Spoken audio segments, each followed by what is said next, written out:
In this video, we're going to find the relationship between the general form, the vertex form of a quadratic, and completing the square that we've learned before.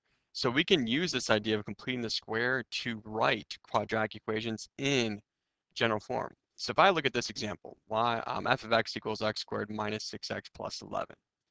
The first thing I want to do is I want to change the f of x to y. And so we have y equals x squared minus 6x plus 11. Now remember, when you are completing the square, you need to get the quadratic and linear term isolated. So I'm going to subtract my 11 from both sides. So I get y minus 11 equals x squared minus 6x. And what I do next is I can complete the square. And so I put my placeholders in. So y minus 11 plus the blank space equals x squared minus 6x plus the blank space. And now we fill that in by completing the square. We take half the linear term, so negative 6 divided by 2 is negative 3. We square that number, gives me a positive 9. So in order to keep the equation balanced, I have to put that positive 9 on both sides.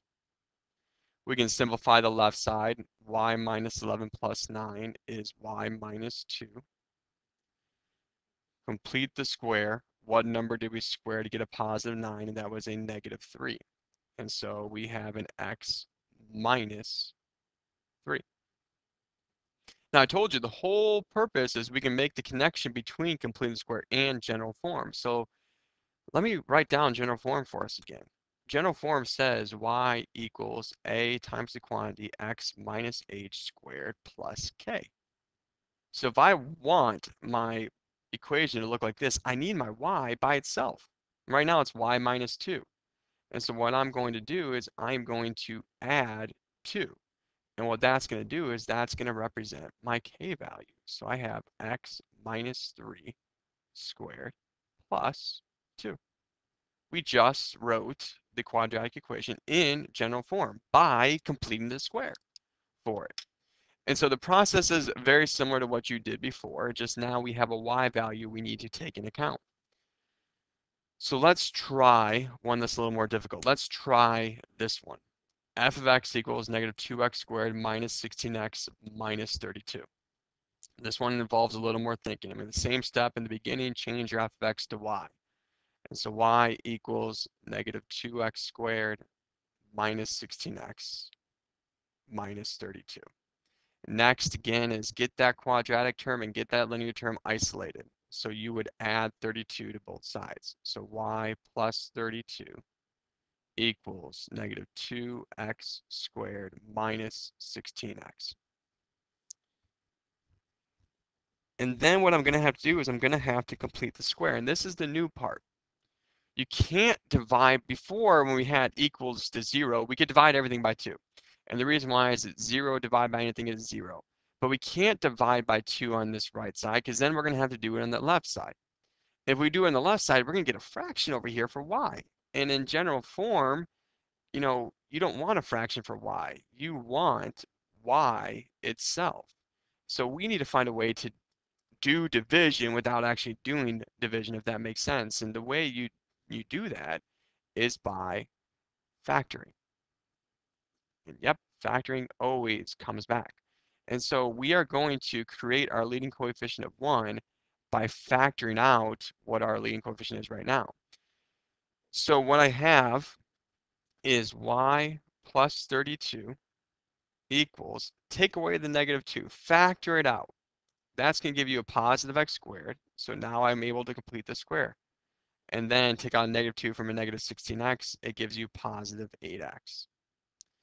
So the new idea is creating that coefficient of 1 at the beginning, and we do that by factoring. And so next, we complete the square. So we need our placeholder. So y plus 32 plus the placeholder equals negative 2 times x squared plus 8x plus our placeholder, keep it inside of the parentheses. We're going to take half our linear term. So half of 8 is 4. Square it, and you get a positive 16. Now here's the other tricky part. We know that means the 16 goes here to complete the square. And what you're used to doing is, hey, whatever I put on this goes over here, but that's not true for this problem. This is a unique problem because it involved this idea of factoring. The reason why you usually put the same number on the right side and the left side is to keep the equation balanced.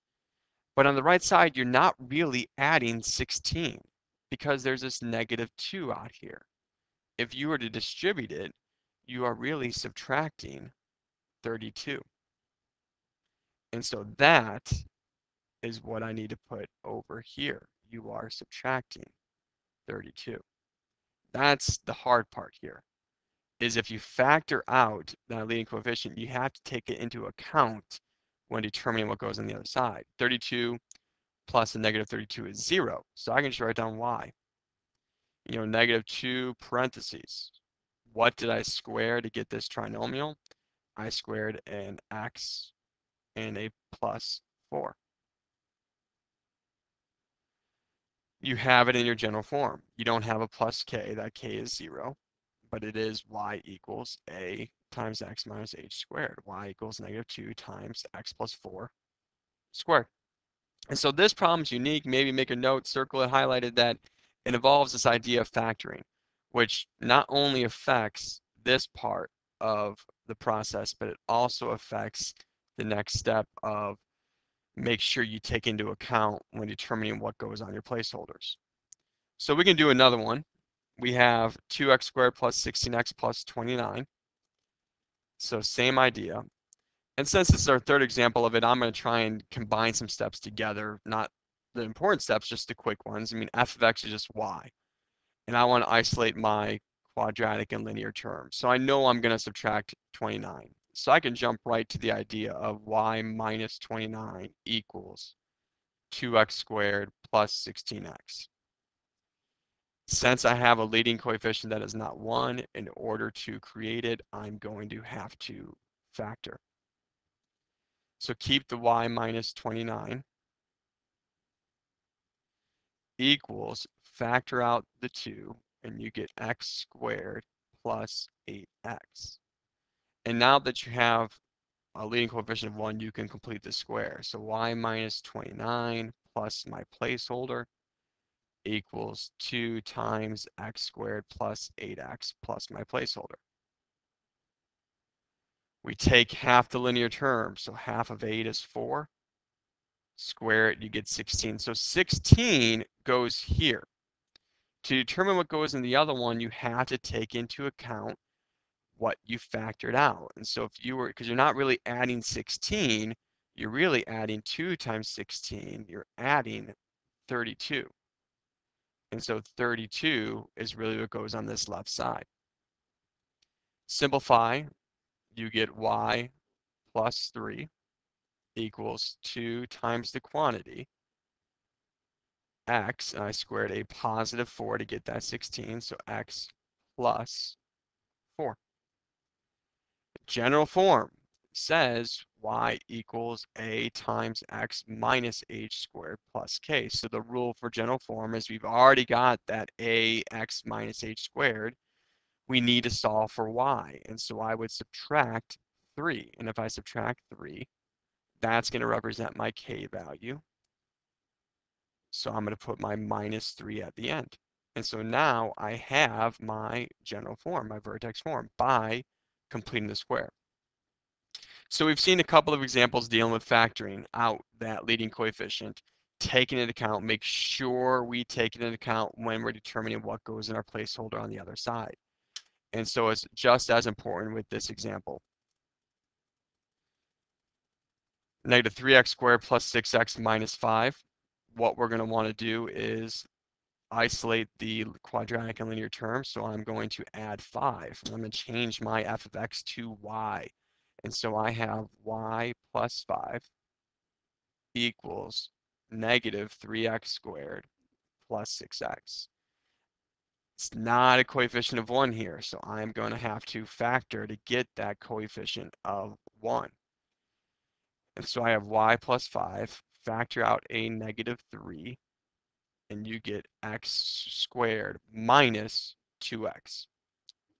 to get that positive 6, a negative, and a negative. And now I can complete the square. So y plus 5 plus my placeholder equals negative 3 times x squared minus 2x plus my placeholder.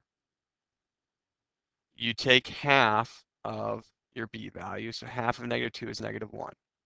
Square it, that's a positive 1. So I put a positive 1 here because that gives me a perfect square trinomial. But I'm not really adding 1. If I were to distribute, I'm really subtracting 3. And so my minus 3 goes here. You factor to take into account to get a leading coefficient that is 1. You also take that factor into account with what goes in the gap there. And so 5 plus a negative 3 is a positive 2. So y plus 2 equals negative 3 times. In order to get that positive 1, we squared a negative 1. So inside the parentheses, we have x minus 1. Finished completing the square by solving for y, and so you would subtract 2. And so you write down your negative 3 times x minus 1 squared and put your minus 2 at the end. And so now we completed the square. And by completing the square and solving for y at the same time, we have our vertex form, which gives us our a, our h, and our k values. And now we would be able to graph that quadratic very quickly and very easily. So hopefully this refreshed your memory on how to complete the square, and it introduced a new idea of completing it with a equation and a y variable that we did not use before, and introduce the idea of factoring as well. So do be familiar and confident with the factoring concept before you move on to the next part of the videos.